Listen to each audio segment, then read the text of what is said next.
पवन खेड़ा मामले पर टीएमसी के नेता शत्रुघ्न सिन्हा से खास बात की आज तक संवाददाता रोहित सिंह ने। सुनते हैं।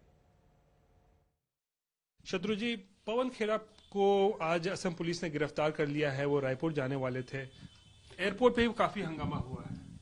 जी, मुझे जहां तक जानकारी मिली है उसके आधार पर कह सकता हूं कि अच्छा नहीं हुआ है।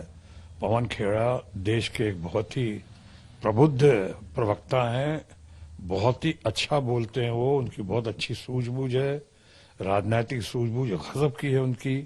मैं तो यहां तक कहूंगा देश के चंद सबसे नामी गिरामी और सबसे अच्छे प्रवक्ताओं में से कोई एक हैं तो हमारे अपने पवन खेड़ा जी हैं।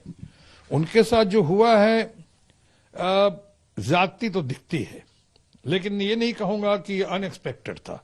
आसाम की पुलिस अभी ऐसे ही वो अभी चाइल्ड मैरिज वाले दुरुपयोग के किस्सों से निकल नहीं पाई। अभी इतनी बदनामी हुई है, कोर्ट ने उनको लताड़ लगाई है कि सब क्या कर रहे हो। उसके बाद लगता है कोई मदमस्त नेतृत्व वहां का है या कुछ हद तक फ्रस्ट्रेटेड नेतृत्व जो है, उनके आदेश या उनके निर्देशानुसार जिस तरह से आपने पवन खेड़ा को गिरफ्तार ही नहीं किया, लोग कह रहे हैं कि शायद हवाई जहाज से उतार के उनको गिरफ्तार किया गया। ये बहुत निंदनीय है। किस नियम के तहत किया है, किस धारा के तहत किया है, किस कानून के तहत किया है, सामने बताएं, सबको, देश की जनता को बताएं। लोकतंत्र है, संविधान सुप्रीम है यहाँ पे, सुप्रीम कोर्ट सुप्रीम है यहाँ पे। ये कैसे हो रहा है कि अब उसके बाद अब सेंट्रल एजेंसीज के बाद अब मेडकी को भी जुकाम। तो शत्रुघ्न सिन्हा मदमस्त होने का आरोप लगा रहे हैं असम पुलिस और प्रशासन पर। दूसरी तरफ कांग्रेस ये कह रही है कि ये डेमोक्रेसी नहीं, डिक्टेटरशिप है, कि प्रजातंत्र तो रहा ही नहीं है, तानाशाही का आलम दिख रहा है। हिमांशु मिश्रा मेरे सहयोगी हमारे साथ जुड़े हुए हैं, संजय शर्मा भी हमारे साथ है।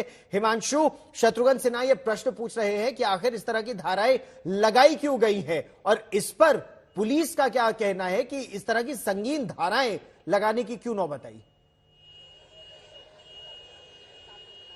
देखिए, असम पुलिस का ये कहना है, क्योंकि दिल्ली पुलिस इस पूरे मसले से खुद को अलग कर रही है। दिल्ली पुलिस का कहना है कि जब असम पुलिस की रिक्वेस्ट उनके पास आती है तो उस रिक्वेस्ट के बाद उन्होंने ये एक्शन लिया था। अब असम पुलिस का ये कहना है कि जो कंप्लेन आई थी, उस कंप्लेन के बाद असम पुलिस ने ये एफआईआर रजिस्टर की।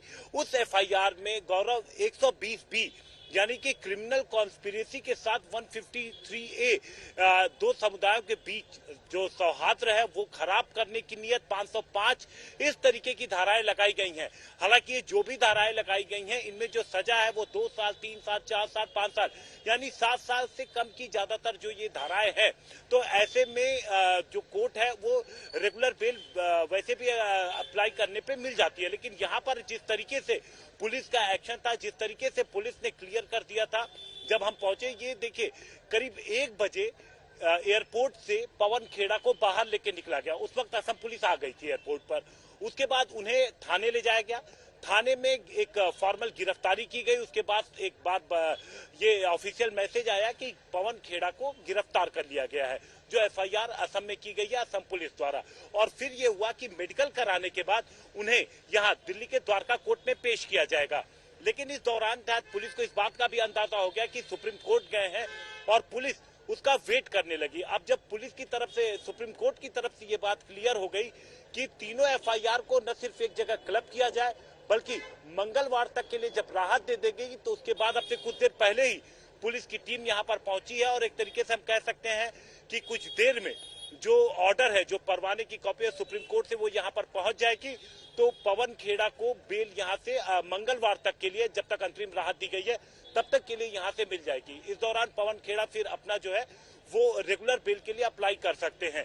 अंदर कोर्ट में पूरी गहमा गहमी है। तमाम जो दिल्ली पुलिस, असम पुलिस, वकीलों की अच्छी खासी पूरी फौज वहां पर मौजूद है और बंद कमरे में ये पूरी सुनवाई जो है गौरव चल रही है।